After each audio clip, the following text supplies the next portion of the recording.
প্রার্থনা দুই রকম হয়, একটা হচ্ছে নিষ্কাম প্রার্থনা, একটা সকাম প্রার্থনা।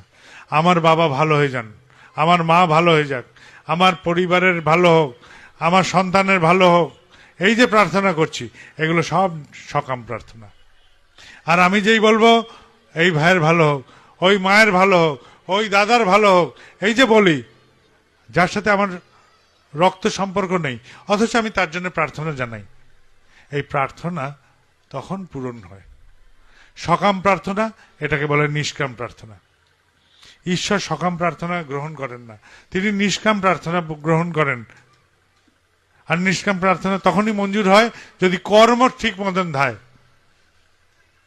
আমি চাষ করলাম, লাঙ্গল দিলাম, বীজ বপন করলাম, আর একজন আমার জন্য প্রার্থনা জানালো, তখন বৃষ্টি এলো। তো দৈব অনুগ্রহ এইভাবেই হয়। আমি যখন সঠিক কর্ম করি এবং আমার জন্য যদি যথাযথ প্রার্থনা করার একজন মানুষ নিষ্কাম প্রার্থনা জানায়, তাহলে আমার কর্ম প্রচেষ্টা সফল হবেই হবে, তাকে আটকানো যাবে না।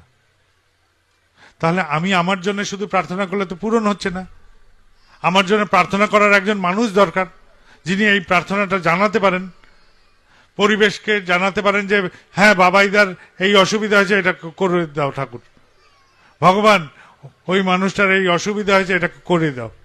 এই যে প্রার্থনা জানাচ্ছেন, এই রকম বান্ধবতা তৈরি করতে হবে। তাহলে সমাজের সাথে এই বান্ধবতার সৃষ্টি করতে হবে, যাতে আমার সাথে সমাজের এরকম বান্ধবতা হয়।